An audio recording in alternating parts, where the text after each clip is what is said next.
Hola a todos, muchísimas gracias por estar aquí una vez más en A Corazón Abierto. Hoy tenemos de invitada a Bárbara Anderson, una mujerona. Bárbara es periodista, es escritora, es autora, es activista y es autora del libro Los dos hemisferios de Luca, que es la historia de un niño con parálisis cerebral que viaja a la India por un tratamiento experimental, buscando poder estar mejor, buscando respuestas, buscando esperanza que no encontraba, sí, en México o en otras partes del mundo.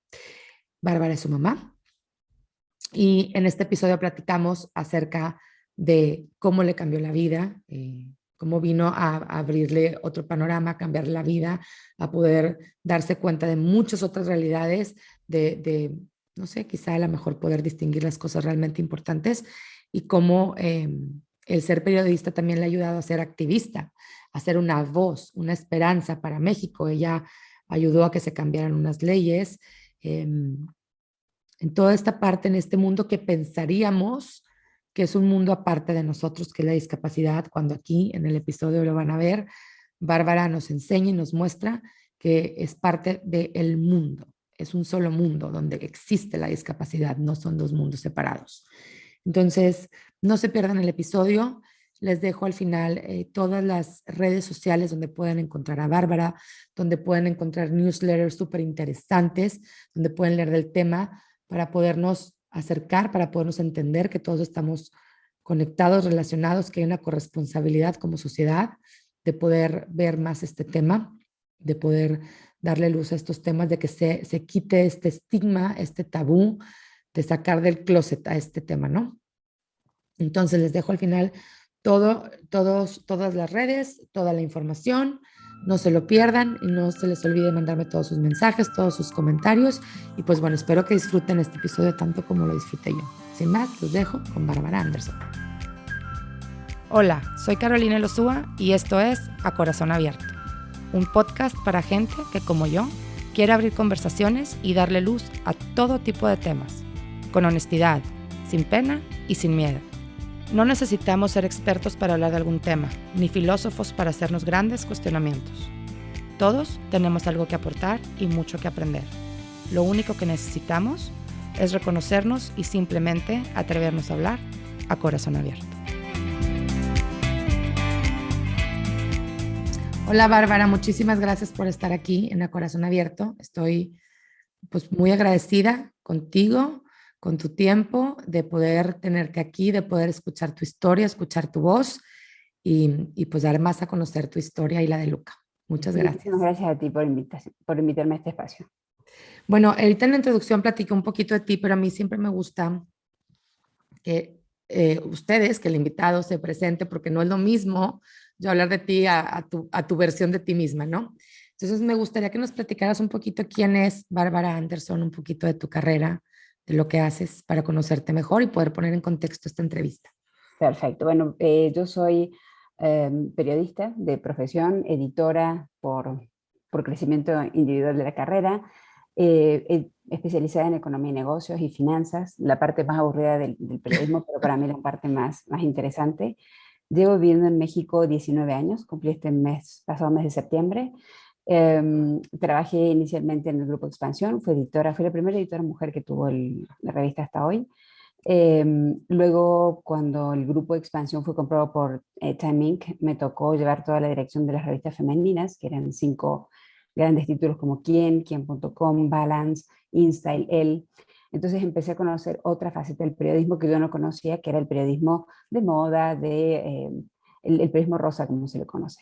Okay. Y ¿qué sería? En el 2012, 2013, me mudé a Grupo Milenio, que ustedes conocen muy bien ahí en Monterrey. Claro. Es uno de los grupos periodísticos más importantes de México y me tocó el privilegio de entrar al directorio del grupo bajo la parte de innovación editorial. Mi invitación formal de la familia González era llegar a innovar y hacer cosas diferentes en una empresa que es muy diversa, muy activa, pero que necesitaba ojos frescos desde fuera. Entonces me tocó hacer toda la renovación de sus suplementos, de sus casi 300 suplementos al año que hacen en 9 diarios.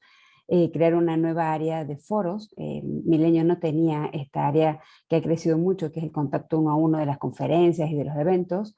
Claro. Crear un área de investigación de mercados interna que se llama Milenio Media Labs, que trata de cierta manera de pescar toda la información y toda la data que hay sobre el medio en particular y la competencia para poder tomar decisiones y hacer negocios a partir de allí. Y dentro de Millennium Media Labs se crea el departamento de Brand and Content, que es toda la parte de contenido para y desde las empresas y los medios. En Grupo Expansión, en Grupo Milenio estuve 8 años en total, hasta que a mediados del año pasado decidí lanzarme a crear un medio nuevo que se llama La Lista, que es un medio mexicano de información general, pero muy enfocado a contenido de derechos humanos y feminismo, que tiene el aval y el acuerdo con The Guardian de Londres. Fue el primer sitio que se lanzó y se armó en medio de la pandemia, y trabajamos en virtualidad desde el día cero hasta hoy. ¿Es lo que te decía? ¿Es virtual? Es un sitio virtual, pero nunca tuvimos redacción, porque nos tocó la pandemia en julio del año pasado. El sitio se lanzó el 4 de enero de este año. Y yo en marzo de este año decidí dejar la dirección y el desarrollo de este producto que ya estaba andando, porque esa era mi promesa, a un nuevo director, y decidí tomar un máster que hace mucho que tenía ganas de estudiar, un máster en Branding Content en la Madrid Content School en España. Y también aproveché para comenzar un nuevo libro, un segundo libro con Penguin Random House Ay, qué sobre padre. perfiles de personas con discapacidad, sí, que tengo que entregar ahora en diciembre. Qué bárbara. O sea, estás gruesa. O sea, nada más escucharte todo. Pero Y en eso fue paralelo, en 10 años, ¿verdad? ¿O cuántos años? sí, más o menos. Qué Y en bruto. paralelo, desde el 2012 aproximadamente, me asocié junto con Katia Artigues y creamos una asociación que se llama Yo También Hacé, que empezó siendo en realidad una asociación civil de lobby y de hacer mucha presión, sobre todo en el Senado y en diputados, para que las leyes en México fueran incluyentes, fueran inclusivas. Luego nos dimos cuenta de que en realidad nuestra mayor herramienta, nuestra mayor ventaja era de que ella era especialista en periodismo político y yo de negocios, y por eso los políticos nos atendían y los empresarios también. Y decidimos crear Claro. el primer sitio de noticias 100% accesible, porque los sitios de noticias en México no lo son, no tienen los candados de accesibilidad para personas con discapacidad visual o auditiva que tienen nuestro sitio. Y lanzamos Yo También, que es un sitio de noticias 100% desde y sobre la discapacidad. Tenemos una editora con discapacidad visual, tenemos reporteros con discapacidad, y todo el tiempo estamos encontrando el lado B o el lado D de discapacidad a todas las notas del momento. No nos enfocamos solamente en la parte médica o estadística de la discapacidad, sino en todo. Por ejemplo, esta semana se discutió la miscelánea fiscal, la ley de ingresos y egresos de la nación, y también ahí vimos de qué manera eso afecta a las personas con discapacidad, porque todos los temas tienen que ver con discapacidad. Y este lado activista o este lado enfocado a derechos humanos nació junto con el nacimiento de mi hijo, que se llama Luca, que cumplió la semana pasada 10 años y que nació con parálisis cerebral. Y eso la verdad es que me puso como un nuevo chip interno que me permitió ya no solo enfocarme en negocios y economía, sino también entender que no hay periodismo especializado en discapacidad en México como existe en otros países, que no hay un interés marcado de los medios de sumarse a estos temas, primero porque no los entienden y segundo porque no hay mucha información. Y empecé a publicar muchos materiales sobre esto y llegué a publicar un libro que se presentó en la última FIL presencial del 2019 en Guadalajara. El libro el de los 12 hemisferios de Luca, ¿te refieres? Exacto. Sí, ahorita platicamos de eso. Híjole, qué grueso ahorita que te estoy escuchando. ¿Cómo no podemos saber lo que nos va a ir presentando en la vida? Y ahorita quiero empezar con una frase que me llegó profundamente de tu libro. Yo lo escuché el libro, entonces me encantó porque escuchaba, o sea, estaba bien picada, como que sentía que estaba ahí en una plática contigo y tú me estabas platicando tu historia. Está increíble. Para los que no lo han leído, les recomiendo mucho el audio porque está muy padre contado por ti. O sea, la emoción la sientes como si lo estuvieras contando o sea, yo lo sentía como que si me lo estuvieras contando por primera vez y eso está increíble. ¿Cómo te fue llevando la vida? Dices tú, pues sí, yo estaba en negocios, en política, pero pues tuve un hijo con parálisis cerebral y cómo me ha ayudado y cómo ha ido hilando y has llegado a ser una voz de esperanza y una voz de cambio para México, para la gente con discapacidad y acercarnos a la gente que a lo mejor no lo estamos viviendo, no lo hemos vivido, no nos ha tocado y que estamos muy alejados, abrirnos los ojos, ¿no? A ver cómo podemos ser parte también de la solución. Entonces eso me encanta. Hay una, hay una frase que dices tú en el libro que dice, hay viajes cortos y hay viajes largos. Hay viajes que uno no sabe qué está haciendo hasta que frena la marcha y ver que todo ha cambiado. Me llegó, mira, hasta me hagas de llorar, me llegó profundamente porque creo que la vida se va sucediendo día a día y a veces hasta que te paras y volteas para atrás te das cuenta lo fuerte que eres, lo que has logrado, lo que te pasó, a lo mejor la dimensión en el momento en el que tú estás ahí, no te das cuenta de la gravedad del asunto hasta que pasa. Entonces, a mí me encantaría, bueno, ya nos platicaste un poquito de ti. Luca nace hace 10 años. ¿Tú no sabías? ¿Nos cuentas un poco qué pasó? ¿Cómo fue el que te enteraste que Luca tenía parálisis cerebral y cómo, pues, qué se puede decir? Es que cambió, se me hace una palabra poca para decirte el cómo cambió tu vida, se me hace una palabra cortita, ¿no? Para decir Sí. cómo te movilizó y cómo, pues no sé, que nos cuentes un poquito del proceso de Luca. Sí, recién decías, las personas estamos un poco lejanas de la discapacidad. Y la verdad es que no. En México hay más de 21 millones de personas con discapacidad, con alguna discapacidad, algunas Sí. visibles, otras no. Y todos tenemos en nuestra familia alguien con discapacidad, una persona de la tercera edad, un primo, un vecino, un compañero de trabajo. Y hay algo que es muy importante que a mí siempre me gusta poner sobre la mesa, es que todos vamos hacia la discapacidad. Ujú. Esto que parece tan lejano y tan minoría y tan para ciertas personas, en realidad es para todos, porque a medida que va pasando el tiempo y el propio desgaste del cuerpo y de la vida, todos vamos hacia la discapacidad. Entonces, entender la discapacidad desde temprano, en realidad es una enorme llamada de atención hacia lo que nos viene, para que la tercera edad, para que atendamos a las personas Claro. en el ocaso de su vida de una manera más digna y que también nuestra vida cuando envejezcamos sea mucho más digna. Eso por un lado. Por el otro, la verdad es que yo no sabía que iba a tener un hijo con discapacidad porque la parálisis cerebral no se puede detectar con anterioridad. Fue un accidente en No, el parto. Fue un a ver, nada más para asalto. saber, porque me da curiosidad eso. O sea, cuando ya ves que, bueno, te hacen los estudios genéticos al cuarto mes o así, cuando es parálisis cerebral no se distingue ahí, no puedes saber antes. No hay manera, no. La parálisis cerebral es básicamente por hipoxia, falta de oxígeno, y Ah, cuando los ok, niños están en el vientre materno no tienen oxígeno, ya, que puede ser por un accidente de parto, puede ser por un virus o puede ser por alguna otra situación post-nacimiento. ok, Durante el embarazo es imposible saberlo ni determinarlo. Luca tuvo un accidente de parto nasal, faltó oxígeno en su nacimiento y eso le generó un daño a nivel cerebral. Eh, la parálisis cerebral, para quienes no conocen de cerca esto, es como una especie de ACV, como accidente cerebrovascular que ocurre en los adultos, pero cuando eres chico. Entonces, cuando tienes una ACV, te queda como una secuela generalmente motriz. La mayoría de los chicos con discapacidad, con parálisis cerebral, tienen discapacidad motriz. Una minoría tienen discapacidad intelectual, aunque en natural se crea que todos los chicos con parálisis cerebral tienen discapacidad intelectual. Y muchas veces tienen como un efecto colateral que es la epilepsia. La epilepsia suele ser una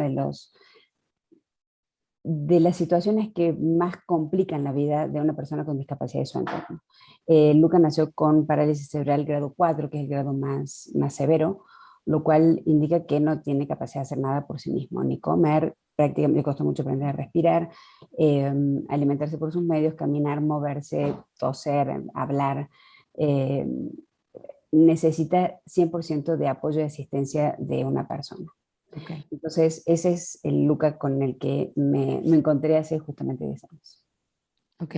Tú, al final de tu libro, los últimos dos capítulos, el de tu marido y tu carta, la carta que te haces a ti misma, es que los que no han leído el libro tienen que leer el libro de verdad. Em, Tú hablas pues tú cuentas un poco como esta parte de que pues que fue una sorpresa, que fue un cambio, em, que tú te exigías mucho, o sea, como esta parte pidiéndote a ti, no te exijas tanto, no seas tan dura contigo misma, ¿no? Entonces, a mí me gustaría que me contaras un poquito esta parte de la Bárbara de antes y la Bárbara después de Luca y cómo fue ese proceso para ti y tus mayores aprendizajes o lo que tú te diste cuenta de decir, pues esto no vale la pena, esto sí. O sea, tú como mujer, ¿cuáles fueron esos cambios más grandes que viviste al enfrentarte con esto? Bueno, yo creo que todas las mujeres, y yo sé que generalizar es poco inteligente, pero me voy a atrever a generalizar. Sí. Todas las mujeres vivimos con un síndrome del impostor todo el tiempo y sentimos que somos pocas para, o poco para lo que sea, ¿no? Poco para un empleo, poco para una carrera, poco para un novio, poco para una pareja, poco para una casa. Y bajo ese paradigma o ese estigma que cargamos encima de la cabeza como una espada de Damocles, tratamos de ir por la vida haciendo el triple o cuatro veces más para sentirnos como a la altura, ¿no? Entonces, eh, cuando tienes una persona con discapacidad, un hijo con discapacidad, se calcula que un hijo con discapacidad es como tener triates, ¿no? En cuanto a costo de energía, costo emocional, de tiempo, de atención, de dinero. Eh, y entonces uno se tiene que esforzar seis veces más, no tres veces más, porque no quieres dejar tu empleo, porque quieres seguir con tu carrera, porque quieres que él tenga todo lo, o él o ella tenga todo lo mejor. Y uno empieza a hacer como una carrera loca de tratar de demostrar un estoicismo o un heroísmo que creo que no es necesario. Las madres de personas con discapacidad que seguramente nos estarán escuchando saben de que esto es para siempre y no es una gripe que se acaba en una semana o una hepatitis que se acaba en un mes, sino que es algo para siempre. Entonces hay que elegir la velocidad en la que uno va a empezar esa carrera. Y yo la empecé corriendo muy velozmente y llega un momento en que uno se cansa y tiene que parar. Entonces creo que uno de los mejores consejos que aprendí es a tomar esto con más naturalidad, a tomarlo con mucho más tranquilidad, a no sobreexigirnos porque uno tiene que estar vivo mucho más tiempo. Y también a poner las cosas en su justo peso y medida, ¿no? ¿Qué es más importante que otro? ¿Qué tiene más valor que otro? Las escalas de valores cambian muchísimo.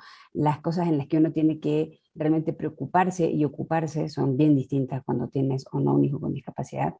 A mí me da mucha risa algunas reuniones de padres. Yo tengo otro hijo sin discapacidad que se llama Bruno, donde los padres están muy preocupados por el tipo de papel con el que van a forrar los cuadernos ese año y es todo un tema de una mañana entera de debate, cuando en realidad uno vive con problemas mucho más graves alrededor. Claro. Entonces, creo que una de las cosas que me enseñó y que agradezco de la vida de Luca en mi vida es poder darle el verdadero valor a las cosas, el sentido, ser mucho más rápida para reaccionar a lo que no es un problema y lo que sí, ser muy práctica, o sea, tienes que aprender a ser práctica y arreglártela con lo que hay, porque tampoco vivimos en un país 100% accesible y que comprende la discapacidad y que es eh, inclusivo, incluyente y empático. Vivimos en un país al que no le importa la discapacidad. Entonces también tienes que luchar con eso. Tienes que luchar con el gobierno, tienes que luchar con los vecinos, tienes que luchar con los compañeros, tienes que luchar con tu familia, tienes que luchar con tus propios miedos internos y tienes que luchar por su vida. Entonces, son tantos flancos abiertos que uno tiene que elegir las balas que va a tirar. Y no puede estar así como Rambo Metralletando. tiroteando sin parar para todos lados, sí. Y tú llega un punto, bueno, en el 2017, no sé qué año fue exacto, donde ves una luz para Luca. Tú dices que Luca estaba, ahorita nos contarás la diferencia después del viaje que hiciste, que no, o sea, el parálisis de Luca es como el más avanzado. Y entonces ves una luz donde te cuentan de un doctor, ¿verdad? Donde te cuentan de un doctor Sí. que tiene como este tratamiento experimental. Y yo quiero que nos cuentes un poquito acerca de eso, de esa lucecita, esa esperanza que tú ves y que además tuviste la valentía, los pantalones de agarrar a tu familia, tú y tu marido, y irte a buscar esa esperanza, ¿no? A ver, en el año 2014 en realidad, Ujú. en una entrevista de trabajo, también en una entrevista para Milenio, con un entrevistado charlando de mi situación con Luca, me dijo que él conocía en India a un médico que estaba haciendo pruebas experimentales con un producto, con un dispositivo muy innovador que se llama Cytotron, que permitía degenerar y regenerar tejidos. Algo que parece como muy futurista y muy de ciencia ficción, muy de Marvel, pero que estaba ocurriendo en India. Entonces nos pusimos en contacto con esta organización, tardamos mucho tiempo, muchos años, ahí lo cuento un poco en el libro, tardamos 3 años en poder conseguir el permiso para poder viajar a India, que es todo una odisea en sí mismo, porque es viajar con una persona con discapacidad en avión, que es muy complicado, con un niño pequeño que es su hermano, con Ya el resto de la India, familia, aparte. a India, Ujú.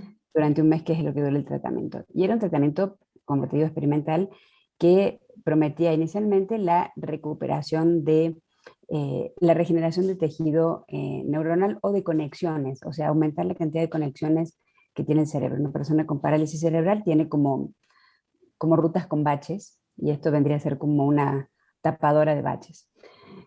Para hacerlo muy sencillo, porque la verdad es que la tecnología es bien Sí, compleja de explicar, y en el libro está explicado clarísimo, espero que esté claro.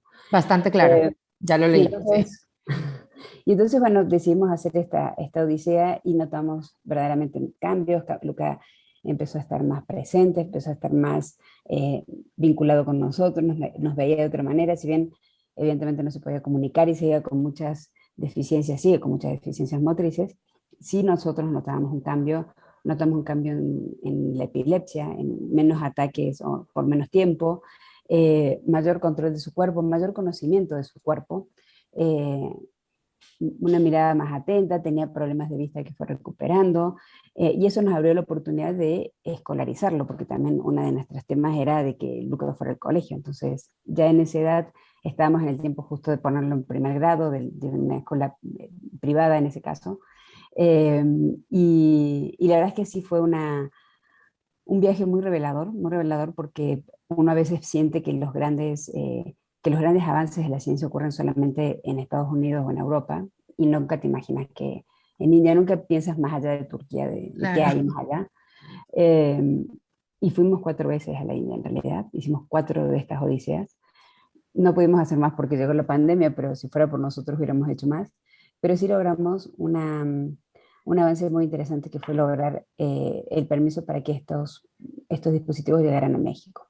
En el caso del Cytotron, que tiene muchas utilidades o muchos usos, en el caso de México, el permiso que tiene ahora este dispositivo es para la reducción de tumores sólidos malignos, y también para la regeneración de un tejido que hasta ahora tampoco era posible hacerlo crecer, como son los cartílagos. Entonces, con esos dos permisos de COFEPRIS, el Cytotron está disponible en México como parte de los efectos colaterales de aquel viaje del 2017 Es a lo que te Bangkok. iba a decir, porque en el libro no, al final como que ya no sabemos bien si sí lo lograste traer o no. Sí, Esto porque el libro lo terminamos en el para 19. El ti. libro lo terminé en el 19, llegó toda la pandemia y se cerraron fronteras para todo, no Me solamente quedé para... picada en el libro. Yo quería preguntarte, Bárbara, ¿lo lograron o no? Porque para Sí, los lo que logramos. el El libro tema es es la que osadía del tú haces, tú, Andrés es tu marido, tu socio, como me encanta que tú le sí, dices, que creo que aquí entendí la importancia de tener a un socio por marido, ¿verdad? sí, hay que elegir muy bien eso. Hay que elegir muy bien eso. Ahorita nos contarás tantito de que querías, pues a ti te funcionó, tú lo has dicho varias veces en entrevistas que te he escuchado, dices, mucha gente me habla, le cuento lo que tiene que hacer y no lo hace, no se atreve a irse a este lugar, como por eso te digo, tú fuiste pues muy valiente de muchos pantalones porque sabías lo que implicaba, a lo mejor a la primera no, pero la segunda y la tercera ya sabías y aún así lo hiciste. Entonces, el tú vas a poner todo de tu parte por traerte esto que se llama Cytotron, ¿verdad, Sí. Bárbara? Entonces, pero nada más, pues el que sepa la gente, o sea, ¿cómo le hacemos, Bárbara, para que la gente sepa que está esto aquí? ¿Tú crees? ¿Cómo te puedo ayudar para que la gente sepa más de esto? Bueno, no sé en qué momento sale el podcast, pero bueno, en la segunda semana de octubre se inauguró aquí en la Ciudad de México un lugar que se llama Kumar Center, es el nombre, Kumar es el nombre del inventor del dispositivo, y ya está disponible aquí en México. Si se ponen en contacto con nosotros, les podemos dar los datos. La idea es que pueda ser un proyecto nacional y que podamos traer más dispositivos para el resto del país, para Monterrey, donde estén ustedes, y para Guadalajara, para las grandes capitales, Querétaro.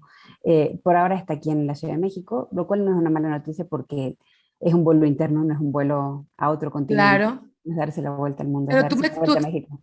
perdóname, tú explicabas ahorita que tienen el permiso para dos tipos de tratamientos. Tú decías, Sí, platicabas en el libro que puede, a mí me encantó porque tú dices, es que este doctor ve a las personas como integral, ¿no? Como esta parte donde él decía, como Kumar decía, es que la gente ya está muy especialista y no nos sí, sí, damos sí. cuenta que estamos interconectados. Entonces tú explicas súper bien en el libro cómo trabaja con pues, células madre, por así decirlo, ¿verdad? No, pero está bien ¿Sí? dicho, no es con comillas, No, no, es bueno, o sea, es que no sabía si nada más era eso lo que trabajaba. no, sí, sí. En realidad lo que hace este aparato es activar y desactivar proteínas. Las proteínas son muy importantes en el Eso, cuerpo, ándale. que Ajá. se encargan de activar las células madres. Las células madres, a diferencia de lo que hay otras corrientes, indican que solamente están en el cordón umbilical y hay que guardarlo en el freezer. En realidad viven en tu cuerpo porque si no tu pelo no crecería, no Ya. cambiarías la sangre, no te crecerían las uñas. Entonces estamos en permanente renovación física. Nuestro cuerpo está todo el tiempo renovando la piel, la sangre, el pelo. Nos envejecemos también por esa renovación. Lo que hace este aparato particularmente es detectar cuáles son las proteínas que en ciertos lugares permiten despertar estas células madres que permiten el crecimiento de tejidos, como las cartílagos, que esos sí no crecen, o de prohibirle de cierta manera a otros tejidos a seguir creciendo. Un tumor, como a lo mejor muchas personas sepan en la audiencia, es una célula que no deja de dividirse de manera lógica, ¿no? Las células se dividen y su división se acaba en un cierto proceso, pero cuando esta división de células se vuelve muy imparable, ese crecimiento se genera en un tumor, es un crecimiento irregular de una célula, ¿no? Un desarrollo irregular. Y cuando algo crece en tu cuerpo, el cuerpo tiene el mandato de ayudarlo a crecer, ¿no? Me pasa con un feto, por ejemplo. Entonces todo el cuerpo empieza a trabajar a favor de un tumor. Todo el cuerpo empieza a enviar mucho azúcar, mucho oxígeno. Los tumores siempre están muy llenos de venas porque tienen que tener mucha alimentación y muchos fluidos. Y lo que hace este dispositivo en particular es indicarle esas proteínas que están haciendo esa tarea de nodrizas, de que lo dejen de hacer, que dejen de eh, hacer crecer ese tumor. Entonces permite fundamentalmente desinflamar tejidos. Las personas que han tenido un tumor o que tienen un tumor saben que es muy doloroso, sobre todo porque los tumores inflaman el entorno y inflaman tejidos y eso es muy doloroso. Entonces, lo primero que hace este dispositivo es quitar el dolor porque los tejidos se empiezan a desinflamar, se empiezan a achicar y como última consecuencia es que el tumor no genera metástasis y se queda en su tamaño, lo que permite también una sobrevida y una calidad de vida mucho mejor para las personas que tienen un tumor. Es que esto es increíble, o sea, es porque no sabemos más del tema, es Ujú. increíble, pero entonces, ¿sí lo puede usar Luca, el de aquí de México? No, porque todavía México no tiene los permisos para hacer tratamientos neurológicos. Todavía eso se encuentra en fase de investigación fuera de India, entonces los tratamientos que le faltan a Luca o que le faltarían deberán hacerse en India cuando salgamos de esta pandemia, pero no deja de ser súper importante estos Claro. otros dos beneficios que tiene el cytotron, porque sin duda hay mucha más gente con cáncer, con parálisis cerebral, hay mucha más gente con problemas en cartílagos, en manos, en rodillas, en cadera, que chicos con parálisis cerebral. Se calcula que en México hay 500.000 de personas con discapacidad, pero 6 de cada 10 mexicanos van a desarrollar algún cáncer en algún momento de su vida. Entonces, las cifras, el equilibrio va mucho más hacia eso y creo que la situación de Luca, lateral o colateralmente, permite ayudar a paliar una enfermedad que es mucho más grave y es mortal. O sea, la parálisis cerebral no es mortal, pero el cáncer sí.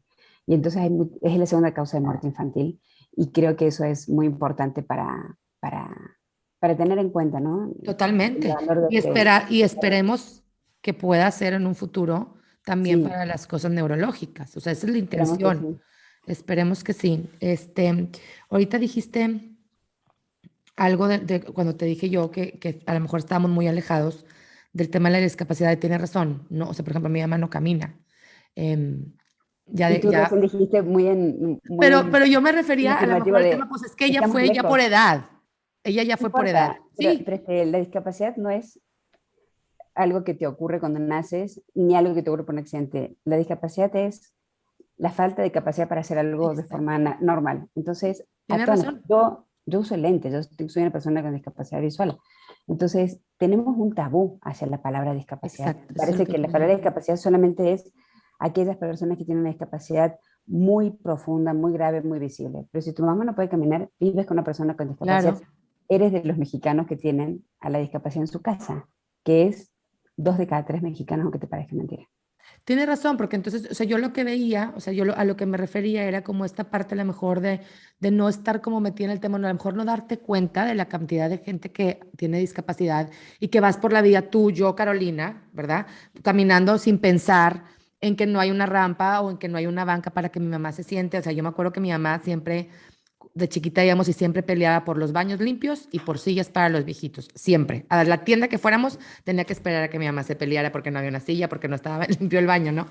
Y entonces digo, pues mira, o sea, como dices tú, todos trabajamos para eso, pero yo a lo que me refería y me dejaste pensando, tienes razón, como esta parte de que a lo mejor cuando no te pasa, no sé, tienes razón, o sea, esta parte lo vemos como una, pues será que... Tú lo viste como ajeno y lo tienes en tu casa. Exacto, exacto, como bueno, pero no me pasó, o sea, no está tan grave porque mi mamá ya es grande, porque ya, pero pues es lo mismo, no puede moverse, no tiene una silla donde sentarse en la tienda, o sea, tienes toda la Sí. razón, pero lo que Tienes todas las discapacidades no visibles, o sea, la depresión es una discapacidad, la también, bipolaridad es una discapacidad, todas las discapacidades, las neurodiversidades se llama ahora claro, como técnicamente, pero hay personas que viven con discapacidad, con depresión, y no lo pueden decir, y no lo pueden poner en su currículum porque pueden perder el empleo, sí, pero evidentemente les quita calidad de vida. Y si tú pierdes calidad de vida por cualquier circunstancia, visible o no, física o no, porque esta es una cuestión absolutamente emotiva, tienes una discapacidad. Y tenemos un tabú brutal con eso, es una cuestión exacto, muy cultural, porque pensamos que discapacidad es teletón nada más. Y discapacidad es exacto. cualquier situación que te prohíba no llevar una vida estándar. O sea, si escuchas un poco mal y te tienes que poner en las filas más adelante en el cine, también tienes una discapacidad aunque no lo quieras reconocer. Eso es a lo que quería llegar, o sea, que me dejaste pensando y dije, qué grueso, sí tenemos un tabú y queremos ver como la discapacidad nada más, como estos casos. Como los otros, Ujú. ¿no? Y como estos casos que son a lo mejor, que es tú, pues, de plano no se puede, o sea, no como Luca, que nació, no se puede valer por sí mismo y que lo ves como algo que dices, bueno, él necesita más atención que yo que tengo depresión postparto, que yo he No, tenido tengo cuatro dos niñas. depresiones, me explico, y también Sí, es, sí. me encantó tu No, y manera. de hecho la Organización Mundial de la Salud, que ya ha catalogado a la depresión como una discapacidad, Ok, la ha colocado como la principal causa de discapacidad a nivel mundial a partir del 2025. yo sí Y te sobre creo. todo post pandemia, o sea, hemos vivido Sí, algo inédito en los últimos 100 años, como esta pandemia de 22 meses ya, donde muchas personas han perdido seres queridos, donde muchas personas han sufrido la enfermedad y han quedado con secuelas respiratorias, con cansancio extremo, con dificultad para enfocarse. Y, está claro, o sea, nadie sale del COVID ileso. Todas estas situaciones generan un aumento en la discapacidad. La gente no está tan capaz como antes. Y claro, creo tienes que razón. la pandemia por primera vez ha puesto a la salud al medio, ha puesto el tema de la salud como algo tan importante que puede parar un mundo. El 25 de abril del 2019 el mundo se paró. Fue el día que menos actividad económica, física y humana hubo en la historia de la humanidad, que fue el pico de la pandemia. Eh, y hay que pensar en eso, hay que pensar en el que viene, hay que pensar en los chicos que se quedaron sin sus padres porque murieron por COVID o por sus abuelos y que tienen una depresión y que no saben cómo manejarla. Hay que pensar que las personas que quedaron con dificultades respiratorias, que también es una discapacidad, y cómo ayudarlos. Creo que se viene una discusión mucho más profunda sobre lo que es y lo que no es la discapacidad. Y creo que tenemos que empezar por ahí, o sea, ahorita, pues, qué mejor ejemplo, tenemos que empezar, como dices tú, por quitar el tabú a la palabra. Em, Muchas veces también como que viene acompañado o venía acompañada como de esta parte que no sabes qué decir porque no quieres incomodarte, da pena, no te gusta hablar del tema porque no quieres ofender a nadie. Y eso en vez de ayudar nos aleja de poder hablar del tema, de poder normalizarlo como debería de ser, de poder humanizarlo, ¿no?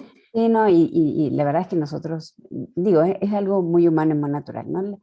Le huimos a lo que no conocemos y le tenemos miedo a lo desconocido. Si viene un ovni, evidentemente vamos a tener miedo, pero como no conocemos, como no tenemos conocimiento y como otra vez no hay inclusión en la escuela, o sea, tú tienes 4 hijos, me gustaría saber cuántos compañeros con discapacidad tienen.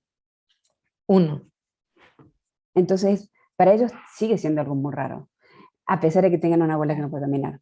Sigue siendo muy raro. Cuando yo trabajaba tenía un compañero también con discapacidad y era como el bicho exótico de la redacción. Eh, a medida que vayamos incorporando a las personas con discapacidad a las escuelas, por favor, a los trabajos, por piedad, y el resto de la vida pública, recién en estas elecciones hubo 4 diputados con discapacidad, pero por una presión de la sociedad civil para que el INE obligara a los partidos a tener candidatos con discapacidad para que hubiera representatividad, porque si son el 16% de la población, tiene que haber una representación de ellos totalmente. en el poder legislativo. Cuando empecemos a verlo en publicidades porque no los ves en publicidades, en películas porque no los ves en películas, a no ser que sea el malo o el que sufrió un problema grave, Claro. sino como algo muy normal. Estados Unidos está trabajando mucho en eso, sobre todo con las nuevas plataformas de streaming. Normalizar eso creo que nos va a permitir aceptarlo, y aceptarlo es, somos diversos, o sea, hemos nacido toda la vida con un chip en la cabeza de que tú eres único e irrepetible, pero hay de únicos a únicos. No Claro. aceptamos que otros sean únicos de otra manera. Sí, como que somos únicos, pero a la vez hay que Pero cumplir cierto perfecto. estándar para que seas normal, haz de Sí, cuenta, ¿no? sí, Como sí. dentro de la norma.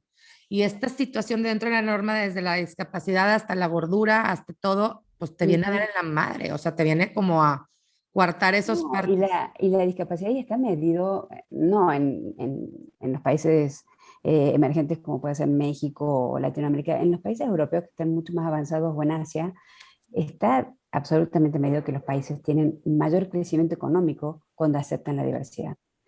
Eh, Estados Unidos se convirtió en la primera potencia mundial porque tenía minorías de distintos orígenes, como los hispanos, como la comunidad negra, porque aceptó a la comunidad LGTB mucho, mucho más rápido que en otras países. Y esa diversidad, esa variedad es súper rica, aumenta la creatividad, aumenta el dinero, abre el país de otra manera.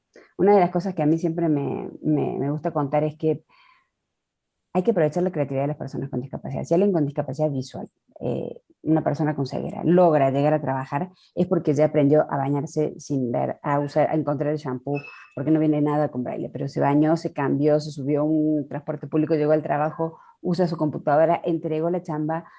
Esa persona tiene de adentro un conocimiento de creatividad porque se las tuvo que arreglar de alguna manera versus alguien que no. Claro. Entonces, yo creo que las empresas tienen una enorme usina de información de creatividad y de desarrollo si escucharan más y se sumaran más a las personas con discapacidad de sus equipos. Porque aparte, son personas que consumen. Las personas con discapacidad no están adentro de una burbuja como esas de souvenir de Nueva York arriba en una estantería. Hay gente que va al médico, que consume, que compra, que usa ropa, que va al cine, que viaja, que tiene necesidades, que compra medicinas, que compra productos en el supermercado. O sea, son un nicho en particular de 26 millones de personas. O sea, es una cuarta parte de la población de México. No es para nada chiquito. Para nada, chiquito, para nada.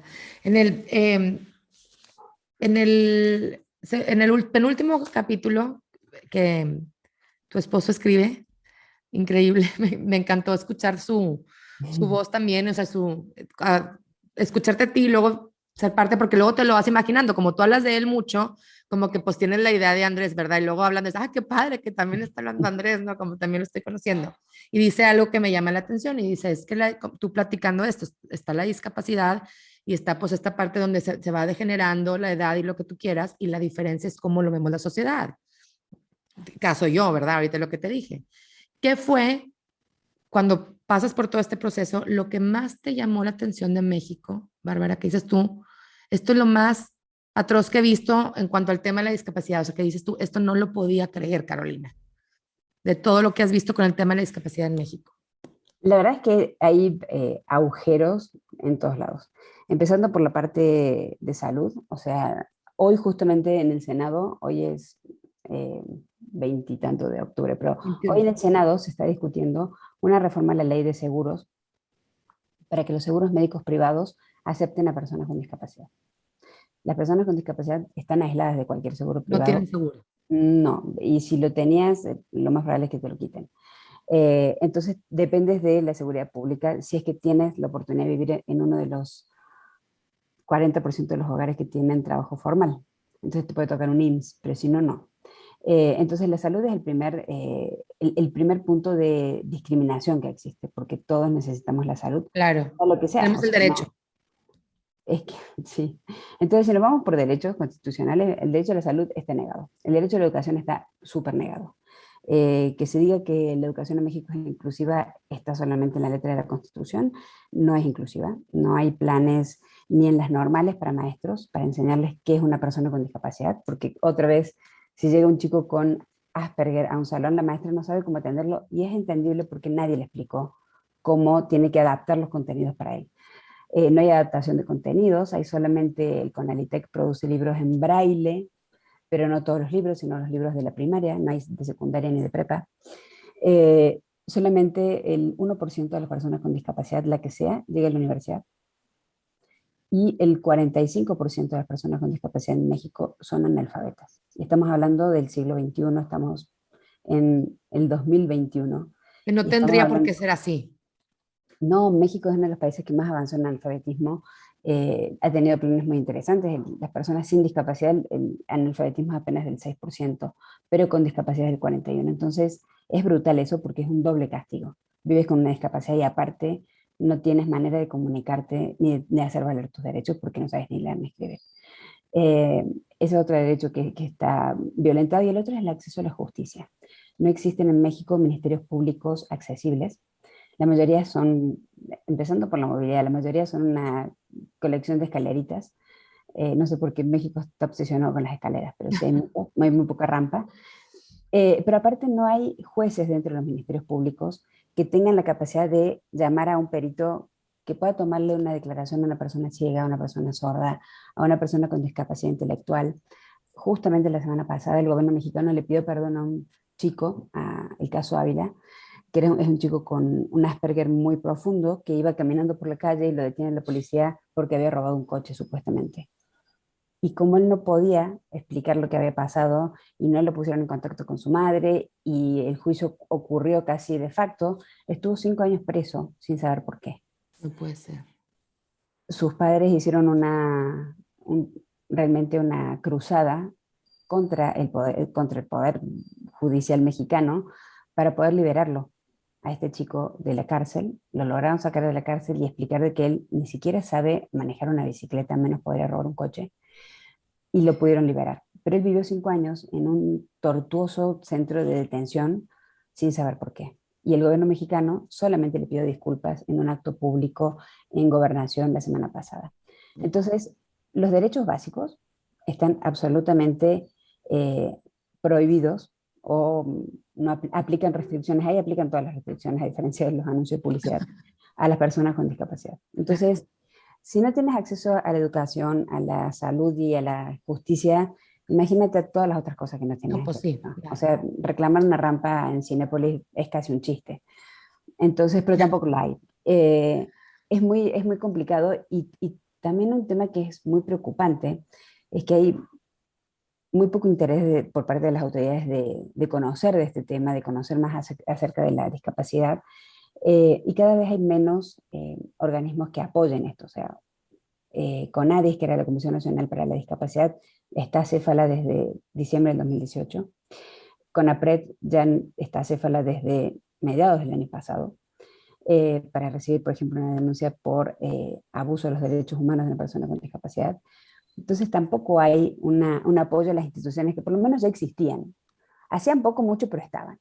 Entonces hay un olvido muy grande y hay una deuda. Eh, Me decía uno de los representantes de Human Rights Watch México, que tiene discapacidad, los discapacitados le costamos muy poco a México y salimos muy barato, porque no reclamamos, porque no importamos, porque no costamos, porque no los obligamos ni siquiera a tener un colegio por ciudad que sea accesible. Ya con eso sería un cambio radical en el tema educativo. No lo hay. ¿Qué, qué podemos hacer, Bárbara? ¿Qué crees que podamos hacer? ¿Qué debemos de hacer? Como Yo yo creo creo que que tenemos que ser voces activas. Hay que denunciar todo el tiempo sin parar. Esto ocurre porque nadie hace nada, ¿eh? Y entiendo que nadie hace nada porque no pasa nada. O sea, yo soy activista hace 10 años y he logrado muy pocas cosas. Y he logrado hasta modificar la constitución y no he importado. Pero creo que cuanto más gente como tu mamá reclame que no hay una silla y un baño, cuanto más padres reclamen de que su hijo no lo dejan entrar a una escuela y que la excusa es que no hay cupo, cuando saben realmente que es una cuestión de que no saben qué hacer consigo con discapacidad. Cuando haya más gente denunciando de que es ilegal meter preso 5 años a una persona sin un juicio justo, con un intérprete y un perito que lo pueda apoyar. Eh, Cuando estemos mucho más ruidosos con esto y siendo mucho más combativos, creo que vamos a lograr cambios. Mientras tanto, ocurren como estos casos excepcionales, ¿no? El año pasado se logró que una niña de Oaxaca, de una comunidad indígena de Oaxaca con discapacidad, tenía síndrome de Down. Ella quería ir a la escuela, sus padres decían, mi hija tiene derecho a ir a la escuela, por lo que sea, y terminó en la Corte Suprema de Justicia de la Nación. Terminó siendo el juez, el máximo juez de este país, que es el, el señor Saldívar, el que terminó decidiendo de que esa chica de 6 años fuera a la escuela. Cuando la Constitución dice que tiene que ir, pero tuvo que pasar a esta familia por todas las instancias judiciales en su pueblo, en su comunidad, en su estado, para llegar al gobierno federal para que pasaran 3 años y que esa chica pudiera hacer lo que cualquier niño que es, comprarse un cuaderno y ir a la escuela. Qué grueso. Está, de verdad, no sé, me deja sin palabras, o sea, no sé qué decir porque Es que no se conoce, no se sabe, no se sabe, exacto, no se pero es sabe. muy injusta esa, es una doble victimización, porque las personas con discapacidad ya nacen, en el caso de que nacieran o en el caso de que le adquirieran por alguna enfermedad o por un accidente, ya te ponen un escalón más abajo porque tienes que luchar mucho para conseguir las cosas, para Claro, moverte o para lo que sea. Y encima tenés todas estas barreras y encima te castigan por vivir con una discapacidad, es realmente muy, muy brutal. totalmente. Oye, Bárbara, por último, bueno, tienes Bruno, Andrés, son Andrés, tú, Bruno y Luca. Ujú. Como familia, ¿qué pudieras, me gustaría, qué mensaje te gustaría darle a las personas que te están escuchando en cuanto a, creo que es importante y yo creo que ese será para otro episodio, el tema del matrimonio, de la sociedad, de la familia, del apoyo. Em, no sé, que te escuchen, que se sientan. Yo te veo a ti, por ejemplo, digo, estás unida, estás con Andrés, Bruno también entra ahí al ajo. Em, te veo que has realizado, pues me quiero imaginar que casi todo lo que te has propuesto, lo que has querido, te veo que no te para esto, no te ha parado y tú escribías en el libro que a veces escribías de 1 a 2 de la mañana y yo decía, ¿cómo le hace? O sea, ¿cómo le hace para poder tener tiempo? Deja tú para hacer las cosas, para descansar. O sea, Ujú. cómo le haces para cuidarte tú y para descansar, para poder hacer todo lo que haces, ¿no? Como que no se te acabe esta energía, esta parte de cuidando al cuidador. Entonces, no sé, ¿qué mensaje te gustaría dar a las familias que te están escuchando de cómo poder seguir siendo tú misma? Tú sigues siendo Bárbara con Lucas, sin Lucas, o sea, eres Bárbara, tienes Sí. esta vida, pero a la vez también Lucas está en tu vida y es parte de ti. No sé cómo formularte la pregunta para poder vivir día a día siendo, estando tranquila, un poquito feliz, también que no se te apaguen tus sueños, que no se te que apague esta lucecita, ¿no? Está a lo mejor algo de esperanza, no sé, algo que nos puedas decir que quieras decirle a la gente que te escuche. Ya no te digo a las familias que tienen a alguien con discapacidad, porque se me hace que todos tenemos algo, ¿verdad? Entonces, después de lo Todos. que platicamos, entonces, Yo invito todos los que te a la estamos gente que está escuchando, escuchando que piensen un segundo y están, no digo que estamos a 7 niveles de separación, a uno, o sea, todos estamos a uno. Yo lo que pediría es empatía. Empatía, yo creo que es una palabra que tenemos que empezar a incorporar de una manera mucho más seria. O sea, esto de resiliencia y sororidad, hay como una serie de palabras como muy modernas y muy bonitas, pero muy poco utilizadas. Yo creo que empatía es más completa. Y empatía significa que si yo soy maestra en un colegio y llega una madre con un chico con discapacidad, que trate de ponerme en sus zapatos y ver cómo puedo sí darle una oportunidad a ese chico. En vez de decir directamente no porque no me animo. Que si trabajo en un supermercado y veo que hay gente que no puede entrar al supermercado y se tiene que quedar en la banqueta porque no puede entrar, ser empático y proponer dentro de la compañía que pongan una rampa, porque ya lo vi. Empezar a tener los ojos más abiertos y mirar un poco más allá de la pantallita del celular que nos tiene todo el tiempo embobados, mirar alrededor qué cosas están pasando al resto de la gente. Si ves una injusticia en la calle, si ves que alguien maltrata a una persona porque es ciega o qué pasa todo el tiempo, o un acto de bullying en la escuela, ser empáticos y acercarse y ver cómo se puede ayudar. A veces es solamente una palabra, a veces solamente ayudar a alguien a cruzar la calle. Estoy hablando de cosas muy chiquitas.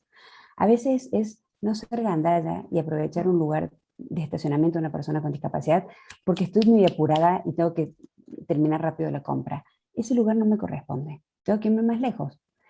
Me ha pasado muchas veces que los lugares para personas con discapacidad, para coches, están llenos y yo dije, no puede ser que esté Walmart haya tanta gente con discapacidad, y no la hay. Pero los guardias mismos te dicen, la gente viene y se pone y no los puedo sacar. Entonces, tener ese momento, ponerse, la empatía se explica de una manera muy sencilla, es ponerse en los zapatos del otro un ratito. Entonces decir, bueno, a ver, cuando yo estaba embarazada me costaba mucho, entonces estaba bueno que estuviera el lugar de embarazada cerca de la puerta. Pensar que para una persona con discapacidad es igual de complicado. Eh, si en el cine vemos que una persona con discapacidad no tiene manera de subir, ayudarlas a acomodar la silla de ruedas, acompañarlos, invitarlos a tu vida. Los chicos con discapacidad no son invitados a los cumpleaños, a ningún evento público ni social. Empezar a pensar esto, porque como decíamos, todos tenemos a alguien cerca, es ¿cómo llevamos para que tu mamá pueda ir a un evento? O sea, hace falta llevar una silla, llevo una, tengo una plegable, yo te alcanzo la silla, Claro. y para que tu mamá pueda ir al acto de sus nietas en el colegio. Los colegios tienen que ser un foco de inclusión, pero más de open heart que de open mind.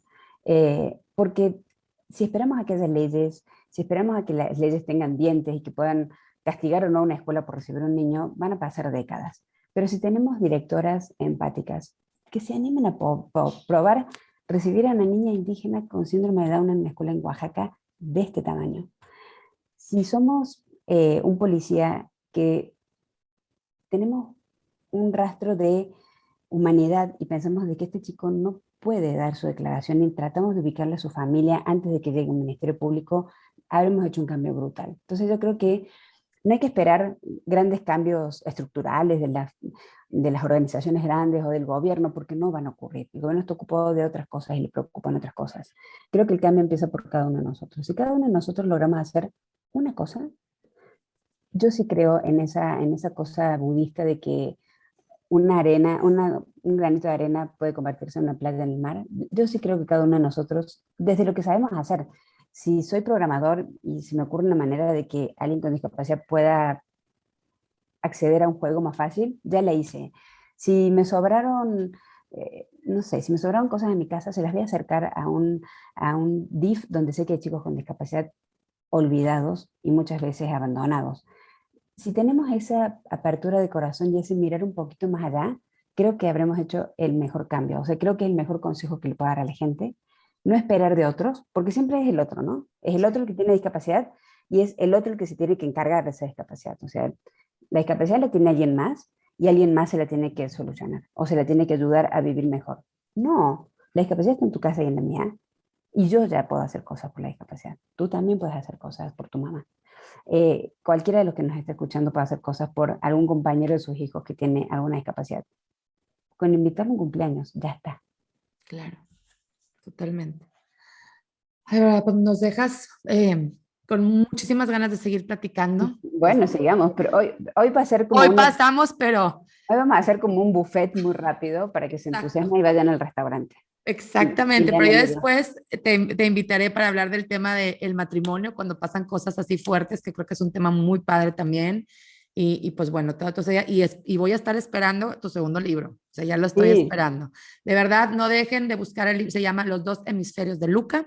Vale muchísimo la pena. Yo te tengo que confesar que lo terminé un 23 de julio, el libro. wow. Sí, la primera vez escribí, hice un escrito para invitarte al podcast, que luego no te mandé, te lo mandé hasta más después, no sé por qué, y me di cuenta que era 23 de julio. Y dije, wow, mira, las casualidades. El 23 de julio de 2017 es importante para Bárbara porque fue el día que, ¿verdad?, que pudieron empezar con este recorrido. Sí, Y entonces, pues bueno, ya sabes, las puertas de este podcast están abiertas para ti siempre. De verdad espero gracias. volverte a recibir, seguir platicando. Voy a estar muy al pendiente. Y por favor, ahorita me pasas todas las redes para yo compartirlas Claro. y ver cómo podemos estar más unidos y más conscientes de este tema, ¿no? Sí, Que todos y nos aquellos aqueja. que, a ver, los invito a que se asomen o que se anoten. Tenemos un newsletter de Ento también. No hace falta que tengas a alguien con discapacidad para que lo recibas, porque Claro, tiene información súper interesante sobre servicios, sobre cuestiones de derechos humanos, cosas simpáticas, ¿no? Ayer justo publicábamos en un evento magno en el Vaticano, un chico sí con lo vi. autismo subió al estrado principal y se puso a hablar con el Papa y le pidió que le regalara el soliledo y se lo regaló. Todo esto ocurre todo el tiempo y en algunos casos, como los Paralímpicos, ocurre cada 4 años y nos fue súper bien. O sea, fue la mejor representación que hemos tenido en la historia de los Paralímpicos para México. Fue récord en medallas y en premios. No solamente en estos casos así como simpáticos o premiados, todo el tiempo hay cosas que tienen que ver con la discapacidad. Claro. Entonces, acérquense ahí porque van a encontrar cosas muy cercanas. Esa es la que se llama Yo También, ¿verdad? Se llama yo también.mx. Uh-huh. Y lo que hemos tratado de hacer también con Katia es buscar a personas famosas o conocidas o influencers o periodistas que tienen a alguien con discapacidad en su familia y que lo cuenten. O sea, nuestra meta es sacar la discapacidad del closet. Entonces, desde Me Benito encanta Molina, eso. el Sacar chef, la discapacidad del closet. Me fascinó esa frase. sí, entonces, por ejemplo, desde Benito Molina, el chef famosísimo que Uh-huh. tiene una hija con parálisis cerebral, a Enrique Fernández Alcázar, que tuvo su madre con cuadriplegia, a Paco Sea, que tiene hermanos con ELA, Kurchenko también es periodista aquí en México y tiene una hermana con síndrome de Down. O sea, te podría decir que casi todos tenemos a alguien cercano o una mamá que necesita más ayuda y más apoyo y que de repente te das cuenta de que los seguros no te cubren una andadera o que hay ciertos tratamientos de fisioterapia que tampoco estaban previstos. Creo que es importante asomarse porque, como te decía al principio, y creo que es una buena manera de cerrarlo, todos vamos hacia la discapacidad. Entonces, si empezamos a hacer el camino más ancho ahora y mejor asfaltado, vamos a llegar rápido, sin caernos, sin preocuparnos y siendo un país un poquito más amoroso. Pensando que estamos haciéndolo también por nosotros, o sea, por todos. Claro, es muy egoísta, yo lo hago por mí porque tengo que arrancar en cualquier momento, Claro. entonces yo sí quiero que haya más rampas. Totalmente, totalmente de acuerdo. Muchísimas gracias, Bárbara, de corazón te lo agradezco tu tiempo y pues bueno, espero verte pronto y si algún día vienes a Monterrey, me avisas, aquí tienes tu casa. Muchísimas, muchísimas gracias. No, muchísimas gracias a ustedes y gracias por asomarse a este tema que otra vez no es un tema que le guste a todo el mundo ni tocar, ni tratar, ni mirar, ni aceptar. No, vamos a sacarla del closet, definitivamente. Muchas gracias, gracias a todos, nos vemos a la próxima. Si te gusta el contenido de este podcast, suscríbete y compártelo. Y si quieres saber más de mí, puedes encontrarme en Instagram en @caroelosua. De todo corazón, gracias por ser y gracias por estar aquí.